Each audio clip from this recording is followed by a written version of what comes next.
हाँ तो मित्रों नमस्कार, स्वागत है आपका अपने YouTube चैनल एनके बैडवाल में। तो आज के इस वीडियो में अपन ने जो आपका इग्नू पीरियड का जो पेपर हुआ था 16 मार्च को, वो अपन इसमें सोल्व करेंगे। तो अपन में इस वीडियो में जनरल इंग्लिश कॉन्फ्रेंस वाला जो पार्ट आया था आपका, पार्ट ए में जो 10 क्वेश्चन आए थे वो इस वीडियो में अपन सोल्व करेंगे। आप educational, general awareness, reasoning, teaching learning and the school, Hindi, इनका सॉल्यूशन देखना चाहते हो तो हमारे चैनल पे उनके आंसर की डली हुई है। मैंने खुद सॉल्यूशन करवाया है, तो जाके चैनल को चेकआउट कीजिएगा और उनका वीडियो का लिंक आपको वीडियो के डिस्क्रिप्शन, आई बटन में एंड स्क्रीन में मिल जाएगा। तो शुरुआत करते हैं अपन।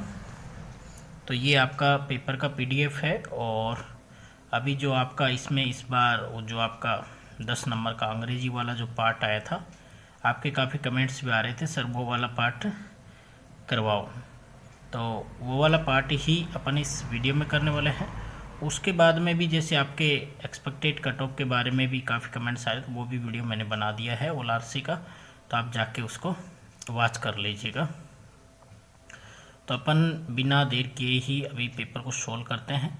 और पेपर सोल्व करने से पहले मैं आपको बार बार कहता हूँ, चैनल को सब्सक्राइब कर लो, बेल आइकन को प्रेस कर लो, क्योंकि इग्नू बीएड का जो भी अपडेट रहेगा सबसे पहले आपको हमारे इसी चैनल पे देखने को मिलेगा।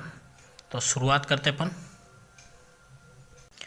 तो आप यहाँ पे देख पा रहे होगे part A, section first, general English comprehensive. Read the following passage carefully, choose the most appropriate answer out of the 4 choice given after each question. यानी आपको सबसे सुटेबल जो आंसर लग रहा है वो आपको इसमें देना है।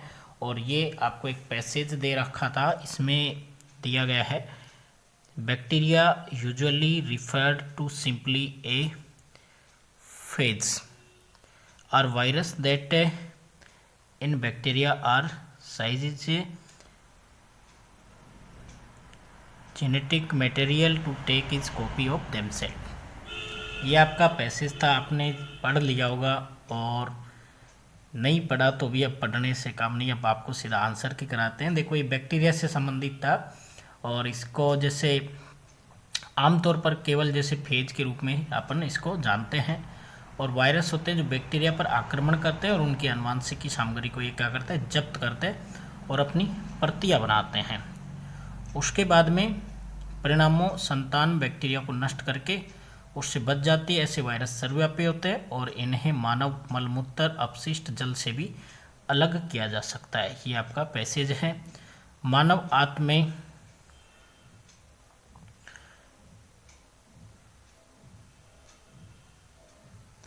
द अमेजिंग इंद्रियस of nature, this balancing of कंडिंग force is world is protect us from harms across our natural worlds. Phase prediction is estimated to destroy 1/2 of world bacteria every 48 years।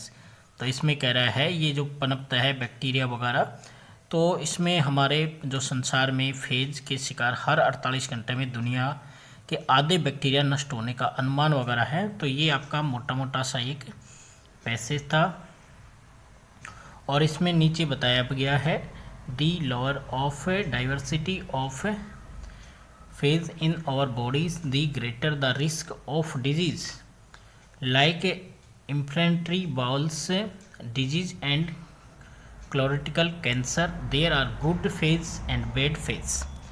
तो इसमें बताया गया है हमारे शरीर में जिस फेजोन्स की विविधता जितनी कम होगी, सूजन, आंत्र रोग और जो क्लोरेटिकल कैंसर है जैसी बीमारियों का जोखिम उतना ही क्या होगा, अधिक होगा।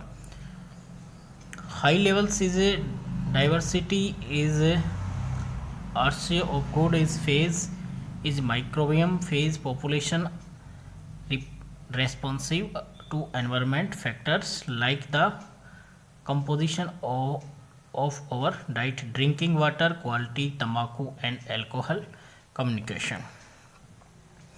तो इसमें जैसे ये कह रहा है माइक्रोबियम की तरह फेज आबादी हमारी आहार की संरचना, पीने के पानी की गुणवत्ता, तंबाकू और शराब की खपत जैसे पर्यावरणीय कारकों के प्रति उत्तरदायित्व है।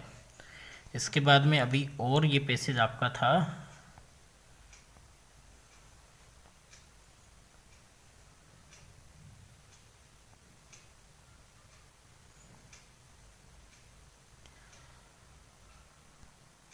तो इसमें देखो आप यहाँ देख पा रहे होगे, waste water, garbage, please, human, animal, many countries are now actively attentively is phage. तो ये आपका एक पैसेज था, इसमें थोड़ा क्लियर भी नहीं आ रहा, तो फिर भी मैं आपको इसको बता देता हूँ।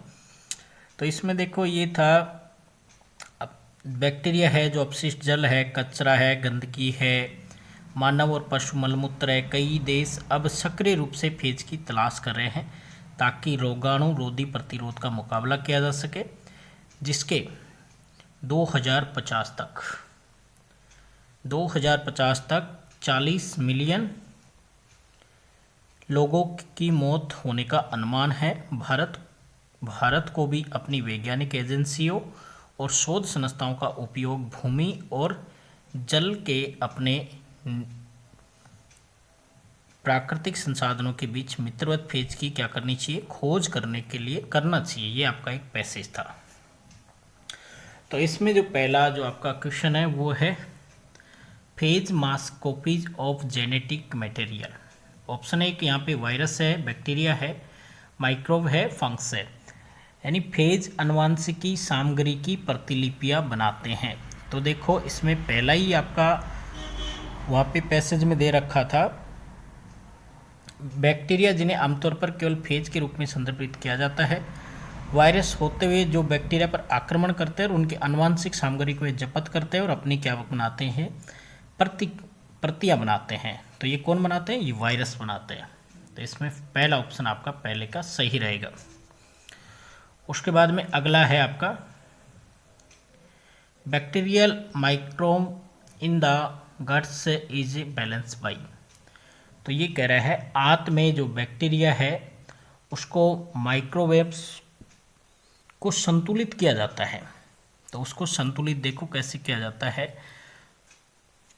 मानव आंत में फेजोम का एक बड़ा संग्रह होता है जो बैक्टीरिया खराब को मारकर अच्छे बैक्टीरिया को पनपने देकर बैक्टीरिया माइक्रोवेव को संतुलित करता है और कुशल जीन की डिलीवरी करता है वो। तो इसमें रहेगा आपका ऑप्शन एक है, फेजोम है, वायरस है, माइक्रोब है, पीएच इन गट्स। तो इसमें रहेगा आपका फर्स्ट ऑप्शन फेजोम। उसके बाद में है आपका बैक्टीरिया डेस्ट्रोइट। बैक्टीरिया फेज नष्ट करता है, तो ये नष्ट करता है आपका बैक्टीरियम को नष्ट करता है। तो इसमें भी 1 नंबर रहेगा। उसके बाद में अगला है आपका 4 नंबर का क्वेश्चन रहेगा, deliver new gene to bacteria. तो यहाँ न्यूट्रिएंट्स है, पाथोन्स है, फेज है, माइक्रोब्स है। तो इसमें यानी बैक्टीरिया को नए जीन प्रदान करते हैं। तो बैक्टीरिया को जो नए जीन हैं वो प्रदान करते हैं फेज। तो फोर्थ ऑप्शन इसमें करेक्ट रहेगा। दी अमेजिंग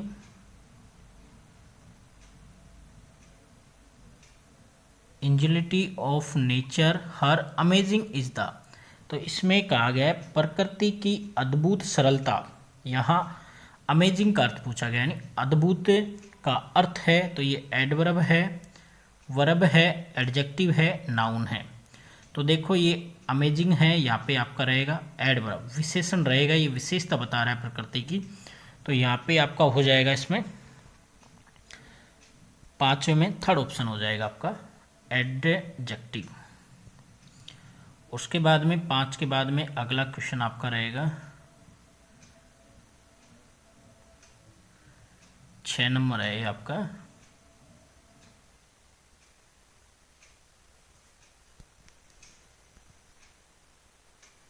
तो 6 नंबर का था आपका प्रकृति की सरलता एक उदाहरण है।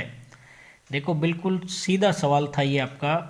अगर ये हिंदी में आता तो शायद आपका गलत नहीं हो पाता है, क्योंकि ये हिंदी से संबंधित ही था। प्रकृति की सरलता का एक उदाहरण है। तो इसमें आपको जो पहला है, इसमें थोड़ा कट भी रहा है, मैं आपको हिंदी में बता देता हूँ। तो इसका मतलब होता है अनुप्रास। जो आपका अलंकार पूछ रहा है इसमें अनुप्रास है, और इसमें आपका है अतिशयोक्ति हो गया, ये अतिशयोक्ति, और ये आपका मानवीकरण अलंकार हो गया, और ये आपका रूपक अलंकार। मैंने आपको एक वीडियो में बताया था हिंदी में, जहाँ भी आपको इग्नू बीएड के पेपर में रूपक दिख जाए तो आपको रूपक ही लगा देना, अलंकार नहीं आए तो। और इस वाले में भी जो आंसर है आपका प्रकृति की जो सरलता है, यानी प्रकृति की वो तुलना कर रहा है, प्रकृति के दूसरे से वो तुलना कर रहा है, तो इसमें रूप के बारे में बताया गया, प्रकृति की सरलता के बारे में।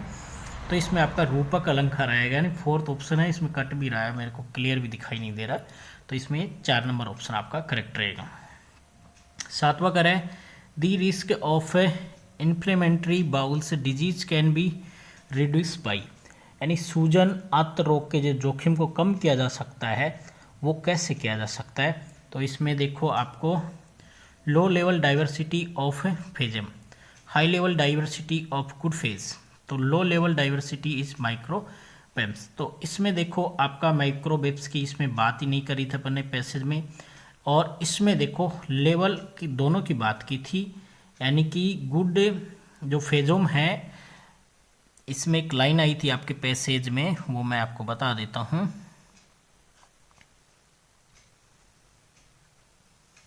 हमारे शरीर में फेजोम की विविधता जितनी कम रहेगी, सूजन आंत रोग और कैलोरिटिकल कैंसर जैसी बीमारियों का जोखिम अधिक होगा, यानी कम रहेगी तो कैंसर का इनका जोखिम ज़्यादा रहेगा, और जैसे ये ज़्यादा रहेगी तो इनकी जोखिम कम हो जाएगी। तो इसमें देखो आपका ऑप्शन रहेगा 2 number, high level diversity good phage. तो आपका जो फेजम है वो हाई लेवल का रहेगा, तो आपका इनसे जो सूजन है, आंत रोग है, इनको कम किया जा सकेगा। तो इसमें 2 नंबर ऑप्शन आपका करेक्ट रहेगा। उसके बाद में है why does the author say that India should search for phase. इसमें कह रहा है कि लेखक क्यों कहता है कि भारत को फेज की खोज करनी चाहिए। To fight antimicrobial resistance, to fight drugs resistance bacteria, to develop antibiotic drugs, और ऑप्शन 4 है बोथ फर्स्ट और सेकंड। तो इसमें देखो लेखक कहता है कि भारत को फेज की खोज क्यों करनी चाहिए। तो देखो रोगाणुरोधी प्रतिरोध से लड़ने के लिए करनी चाहिए, इसलिए कह रहा है वो, और दवा प्रतिरोधी बैक्टीरिया से लड़ने के लिए भी करनी चाहिए। तो इसमें 2 आंसर रहेगा आपका 4 नंबर, तो 8 में 4 हो जाएगा। और उसके बाद में अगला कह रहा है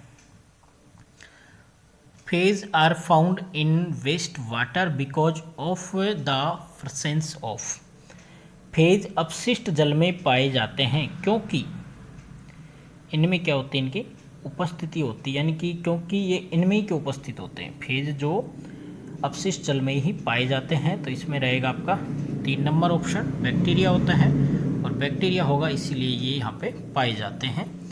और इसमें आपके आया भी है, फेज उन जगहों पर प्रचुर मात्रा में पाए जाते हैं जहाँ बैक्टीरिया पनपते हैं, जैसे अपशिष्ट जल है, कचरा है, गंदगी है, और मानव पशु मलमूत्र है, वहाँ पे ये ज़्यादा पाए जाते हैं।